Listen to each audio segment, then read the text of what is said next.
Hi, and welcome to our video, Gurdjieff, AGI, and the Thermodynamic God. Today I'd like to talk about the future, and I'd like to try to reconcile the future with Gurdjieff's idea of the universe. And what would he think of things like artificial intelligence and the thermodynamic God?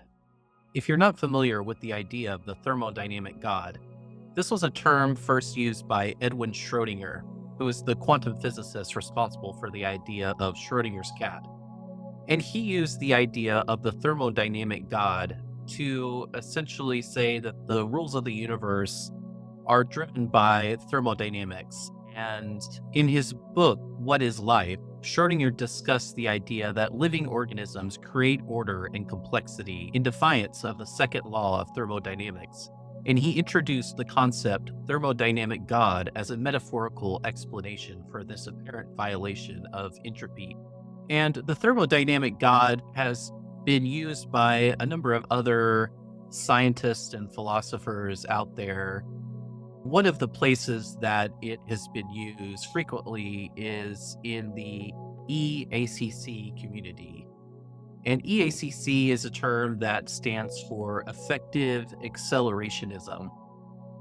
And EACC is a loose-knit organization that's kind of like a mimetic or social philosophy that has a lot of supporters, especially in the tech industry. And they believe that the path to a better future lies in the continued acceleration of technology development, proliferation, and adoption, in particular, artificial intelligence. Effective accelerationists tend to be pro-freedom, pro-capitalism, and pro-technology. I want to just read a little bit about the thermodynamic God from the EACC wiki site. And then I want to contrast that to what Gurdjieff would think about EACC and AI in general. So according to the wiki site, the thermodynamic God is a concept in effective accelerationism that refers to the idea that the universe is a vast, self-organizing system that is constantly evolving and becoming more complex. This system is driven by the laws of thermodynamics, which state that energy can neither be created nor destroyed, but can only be transformed from one form to another. This means that the universe is constantly increasing entropy or disorder. Effective accelerationists live in service of this force. By accelerating technology, training models on GPUs, building new products that accelerate human flourishing, free energy is released and the thermodynamic God is pleased. The thermodynamic God is fundamentally a benevolent, humanistic concept that helps us to understand how the second law of thermodynamics works in this closed, complex system known as life. So first of all, that last sentence is most definitely wrong. They call life a closed system, a closed, complex system known as life. And life is not a closed system. Life is an open system because life is connected to everything else, including the sun. There's a chain of nourishment that makes it different than other systems where things are increasing in entropy. Life actually decreases the entropy in the system. Gurdjieff had a term for this, for both the entropy and the order. He called them auto-egocratic and trogo-auto-egocratic. And those were cosmic laws relating to the functioning of a certain system.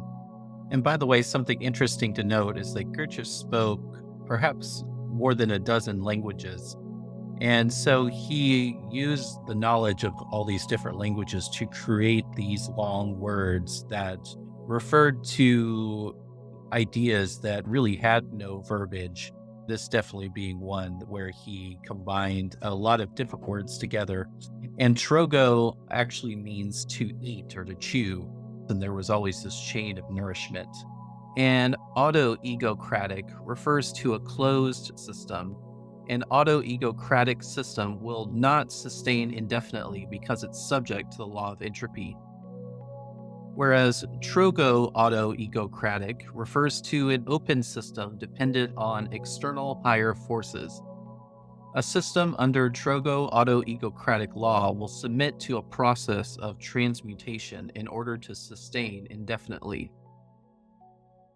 So what Gurdjieff is saying here is that there's two basic ways that a system can work. It can be closed or it can be open.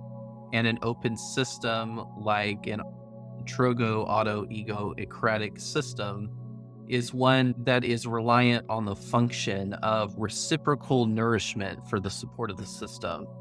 So this manifests in the simple web of life on this planet known as the food chain.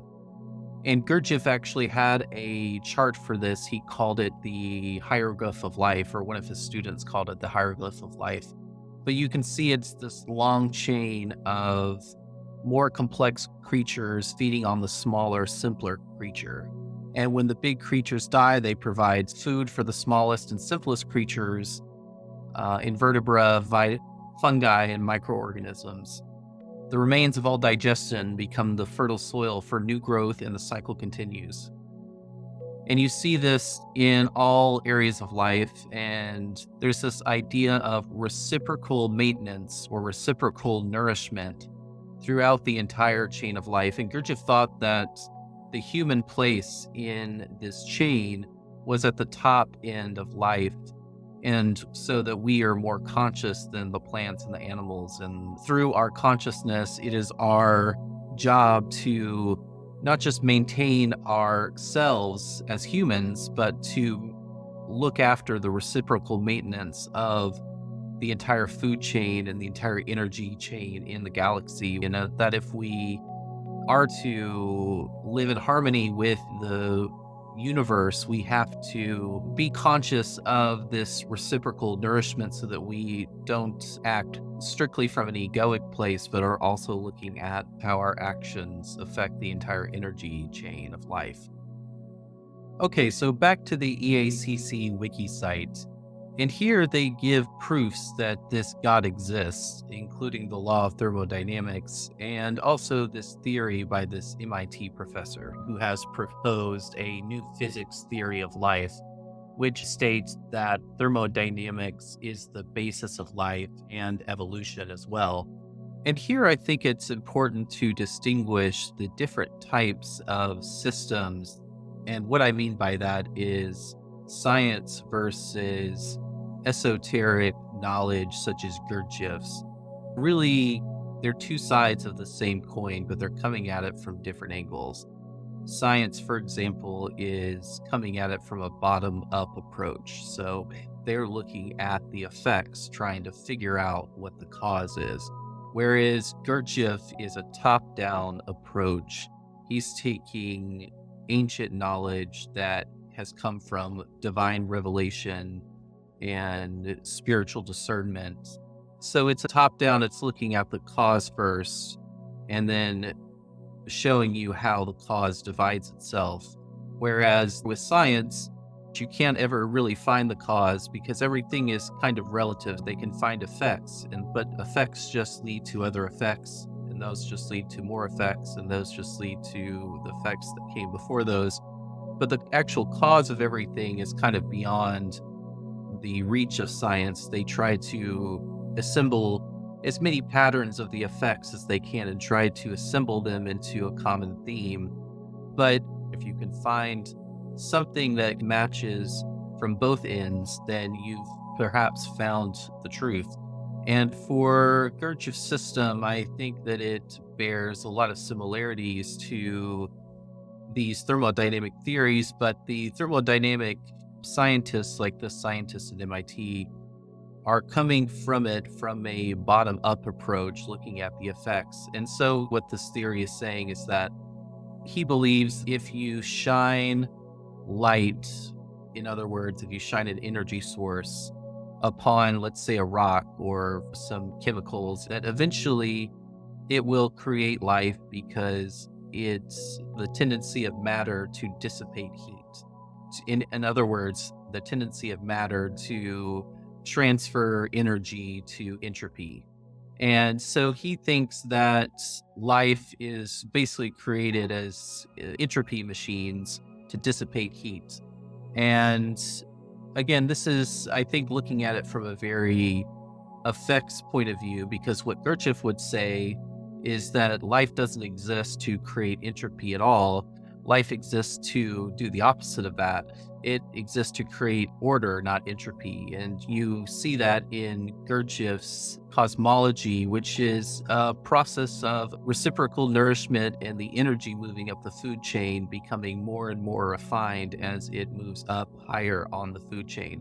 And yes, Gurdjieff would say that we do dissipate heat as well. So we're essentially like a factory of energy. A factory produces something very specific, but in the process of that, it's also got these smokestacks and it's spraying off heat and it's losing energy through steam and various chemicals leaving the plant and things like that. So the chemical plant is creating entropy. It is losing a certain amount of its heat and all that kind of stuff. So it is still creating entropy, but entropy is the effect. Entropy is not the cause. The cause is the chain of energy that is being transmuted, and this is essentially a waste product, not the cause of life, but merely an effect of life. So the MIT scientist is seeing the effect and saying, oh, yes, the effect must be the cause. But in actual fact, it is a decrease in entropy that makes life possible, and it's made possible through the idea of reciprocal nourishment and also the idea of energy refinement and order being created out of chaos.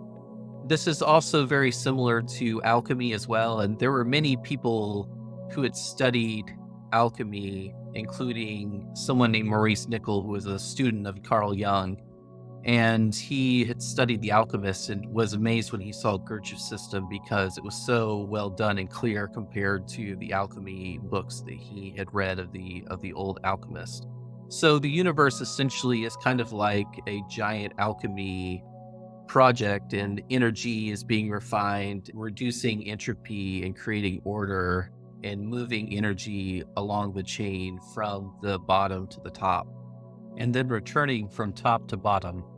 The EACC site also says that the thermodynamic God is often contrasted with the traditional idea of God as a divine being who created the universe and intervenes in its affairs. The thermodynamic God is not a personal being, but rather a vast, impersonal force that is responsible for the evolution of the universe. Effective accelerationists believe that the thermodynamic God can be harnessed to create a better future for humanity. They argue that by accelerating the rate of technological progress, we can create a world that is more abundant, more efficient, and more equitable. So to summarize, what they are saying here is that thermodynamics is the key driving force of the universe. It is essentially God because it controls the evolution and the order and the disorder within the universe. So according to the accelerationists, what we should do is accelerate this trend by using technology. So what would Gurdjieff think of this accelerationist manifesto? First of all, Gurdjieff would most likely agree that the thermodynamic God is a thing.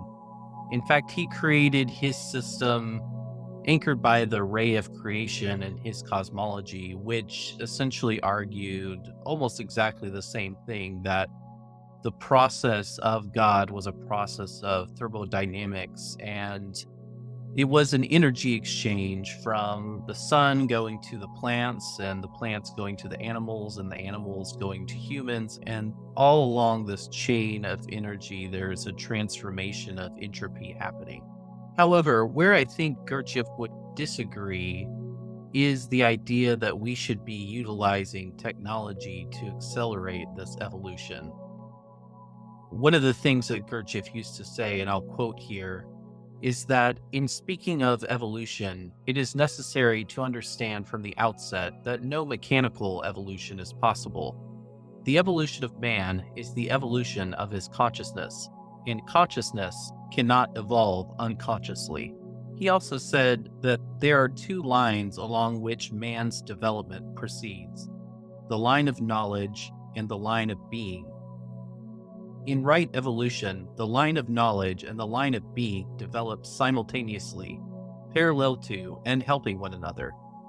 But if the line of knowledge gets too far ahead of the line of being, or if the line of being gets ahead of the line of knowledge, man's development goes wrong, and sooner or later it must come to a standstill. In another section, he says that people understand what knowledge means, and they understand the possibility of different levels of knowledge. They understand that knowledge may be lesser or greater, that is to say, of one quality or another quality. But they do not understand this in relation to being. Being, for them, means simply existence, to which is opposed just non-existence. They do not understand that being or existence may be of very different levels and categories. Take, for instance, the being of a mineral in a plant. It is a different being. The being of a plant and of an animal is again a different being. The being of an animal and of a man is a different being. But the being of two people can differ from one another more than the being of a mineral and of an animal. This is exactly what people do not understand. And they do not understand that knowledge depends on being. Not only do they not understand, but they definitely do not wish to understand it. And especially in Western culture, it is considered that a man may possess great knowledge. For example, he may be an able scientist, make discoveries, advance science, and at the same time, he may be, and has the right to be, a petty, egotistical, mean, envious, vain, naive, and absent-minded man. It seems to be considered here that a professor must always forget his umbrella everywhere. People of Western culture put great value on the level of a man's knowledge, but they do not value the level of a man's being, and are not ashamed of the low level of their own being. They do not even understand what it means. They do not understand that a man's knowledge depends on the level of his being. If knowledge gets far ahead of being, it becomes theoretical and abstract and inapplicable to life, or actually harmful, because instead of serving life and helping people better struggle with the difficulties they meet, it begins to complicate man's life, brings new difficulties into it, new troubles and calamities which were not there before. The reason for this is that knowledge which is not in accordance with being cannot be large enough for or sufficiently suited to man's real needs. It will always be a knowledge of one thing with ignorance of another thing, a knowledge of the detail without a knowledge of the whole, a knowledge of the form without a knowledge of the essence. If knowledge outweighs being, a man knows but has no power to do. It is useless knowledge. The development of the line of knowledge without the line of being gives a weak yogi. That is to say, a man who knows a great deal but can do nothing. A man who does not understand what he knows. A man without appreciation. That is, a man for whom there is no difference between one kind of knowledge and another. So what Gurdjieff is saying here is that there's a clear line between being and knowledge, and that the two need to go hand in hand. Otherwise, there can be major issues that happen if one side gets further along than the other. And so what Gurdjieff would say to accelerationists is that advancing the line of knowledge with AI and technology, while it sounds really good, it's actually useless unless it's accompanied by a similar rise of being. And like Gurdjieff said, if knowledge gets too far ahead of being, it becomes theoretical and abstract, and it's no longer applicable to life, or it's actually harmful. Instead of helping people with the struggles they go through, it actually brings new difficulties and new struggles in that weren't there before. And you can see this happening right now in society with things like TikTok and Facebook and various algorithms that are extremely intelligent algorithms, but what are they doing? They're creating new problems that we never had before by rewiring our children's brains to make them more depressed. That's what a lot of studies have shown, that technology is actually making our kids more depressed. And then you consider that technology has made us far more vulnerable in terms of getting hacked, identity theft, and has also increased the risk of surveillance from not just other governments, but our own governments. And has potentially created different weak points, such as a solar flare hitting us, the grid going down.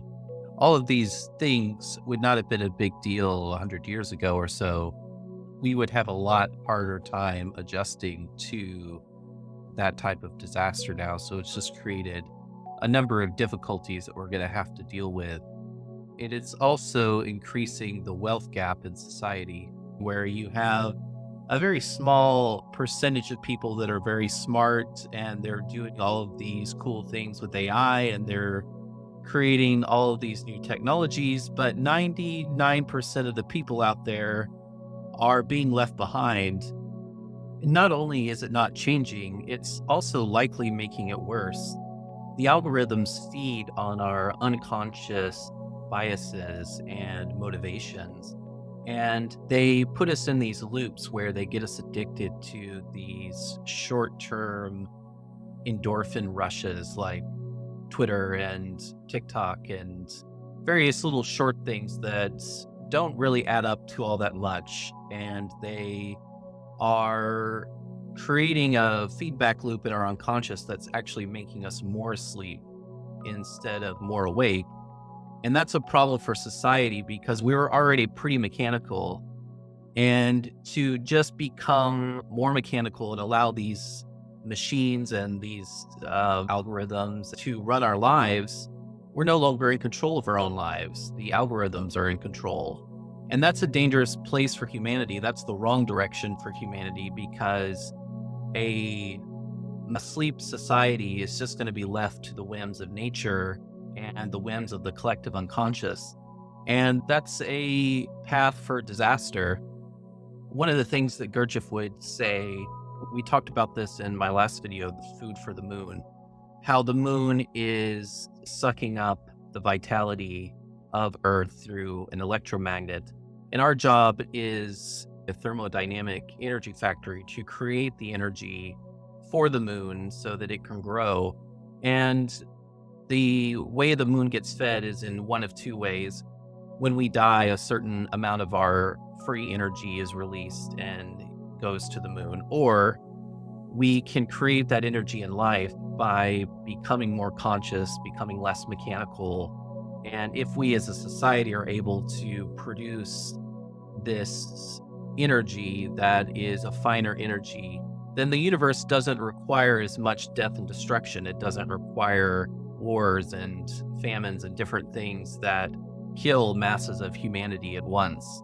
That was one of the other things that Gurdjieff said in his Tales of Beelzebub, which is one of his major works, is that this energy that you can create as a society that is a higher level energy, actually, you can have less people on Earth. Now, he wasn't saying we should depopulate the Earth. He was just saying that the universe requires less people if you're producing a greater amount of energy. But if you're not producing this higher energy, then it requires a lot of people.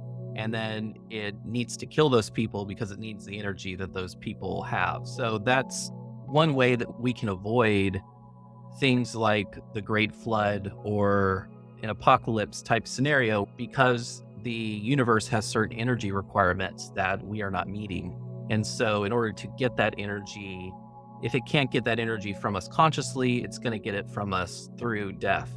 So we want to be food for the moon in a higher way, not food for the moon in a lower way. And technology, unfortunately, is accelerating these trends of making us more unconscious, which is just going to pull us deeper into the death trap. Because ultimately, remember, life is an open system, a process of transmutation of energies, which is a reverse of the entropy process. And so we're essentially reducing entropy, and the unconscious can be equated with entropy, because the more you order your consciousness, the more you reduce the entropy in your consciousness. And so the more unconscious we become, the more entropy is increased in the system of life. And of course, that goes against the purpose of life, and so therefore must ultimately be self-destructive. So that's why it's so important that we become more conscious so that we don't self-destruct. Ultimately, this plays into another one of Gurdjieff's ideas, which is this idea of reciprocal maintenance, which is how Gurdjieff thought that the whole universe works. You can think of it as everything in the universe depends on everything else. So, just as we depend on the universe for energy, so the universe depends on us for energy as well. So, it's like as above, so below situation. So, everything is dependent on everything else. And so if we accelerate humanity above nature and above the universe, and we're just trying to accelerate ourselves so quickly, but we don't give a thought for the reciprocal maintenance of everything else in the universe, we don't try to do things for the benefit of the universe. We're doing it for the benefit of ourselves, maybe just for our ego, for the startup we're trying to build, whatever it is that we're trying to do. We're trying to get that money, we're trying to accelerate, we're trying to disrupt, all that language that the tech bros use. That's not reciprocal. That is very egotistical. We need to have a more holistic view of technology and humanity and also the universe, because everything depends on us. And so we can't just be completely selfish. Now, there's nothing wrong with being a little selfish. Gurdjieff would say that the universe, in its great wisdom, gave us the ability to not just help evolve the universe, but also evolve ourselves, and leaves a little bit of energy left over for our own egoism, as he would say. So there's nothing wrong with being a little bit selfish, a little bit egoic. But if it's unbalanced with the rest of the universe, that's a problem. And you can clearly see that our knowledge in our culture is getting unbalanced. It's getting too far ahead of the being of the culture and the people who actually live in the society. And so you're seeing this huge split in society where the extremely intelligent are becoming way more intelligent faster than the rest of society. And it's creating all of these strange dichotomies and difficulties that we never had before. And to some in the accelerationist community, that would make Gurdjieff a decelerationist or a decel, meaning someone who wants to slow down the acceleration of technology. But I don't think that's a completely fair way of describing Gurdjieff, because Gurdjieff did want to accelerate humanity. He just didn't think that accelerating humanity through technology and knowledge was the right way to go about it. For Gurdjieff, accelerating humanity meant accelerating the consciousness of humanity. And to do that, it has to be done consciously, not unconsciously. And ultimately, while consciousness can produce these machines like AI, it's ultimately important to realize that they are just machines, and that if mankind wants to accelerate and not accelerate ourselves straight into a disaster, we need to figure out a way to help mankind accelerate not just its knowledge, but its level of being as well. And that can start in the tech space by trying to be more aware of the consequences of the actions that these technologies are having on us in the real world. And also by the recognition that by accelerating the rate of AI and technology, we're not necessarily raising the level of consciousness by doing that. We're raising the level of intelligence, which is mechanical in this case. And that the strictly mechanical acceleration of intelligence is not going to help our species evolve, and it's not going to help the universe get what it needs from the reciprocation process.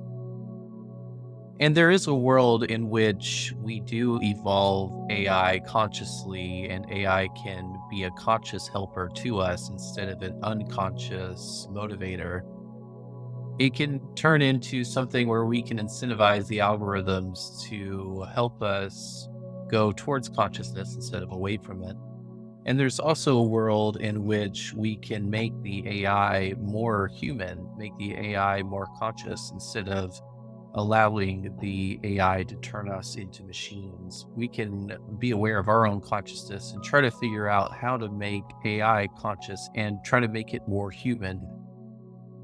In Gurdjieff's Food for the Moon video, we talk about how the moon is getting nourishment from the earth and we are food for the moon in a sense. And the moon is associated with what is mechanical. And a machine is also mechanical. AI is mechanical. And so the idea is that organic life is growing into the mechanical and it's bringing that organic life to the mechanical. So in some sense, we could say that AI is just a very primitive version of something that may be more alive in the future. And that could be a good thing, but we have to make sure that it's well balanced and that it minimizes the entropy. In light of Gurdjieff's ideas, the path forward is not to reject technological advancement, but to approach it with a consciousness that values spiritual and moral growth equally. This balanced approach would ensure that as we harness the powers of the thermodynamic God through technology, we do so in a way that promotes true human flourishing and the evolution of consciousness.